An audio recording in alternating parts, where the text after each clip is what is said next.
James Comey answered questions for nearly 7 hours, agreeing to appear only if a transcript was released. He said he knew of no move by the Obama administration to spy on the Trump campaign, something President Trump claimed happened. Comey said, "No one would dare ask me or anybody else at the FBI that because they know the reaction, which would be not only no, but hell no." Asked about an FBI agent, Peter Strzok, and lawyer Lisa Page, who worked on the investigation of Hillary Clinton's emails and were later fired for exchanging anti-Trump texts, Comey said if he had known about that, quote, "I would not have had them playing any role in connection with that investigation." And Comey said statements about the investigation by Rudy Giuliani during the campaign made him worry that someone in the FBI's New York office was leaking information. But he said he never found out the results of a leak investigation.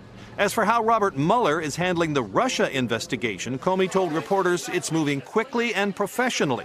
The most important indication of that is you don't know anything about it except when he files something in court, and that's the way it should be. Are you prepared to... Comey will be back to answer more questions in another week, but time is running out for the Republicans. They lose control of the House in January, so their investigation is about to end. Hey, NBC News fans, thanks for checking out our YouTube channel. Subscribe by clicking on that button down here, and click on any of the videos over here to watch the latest interviews, show highlights, and digital exclusives.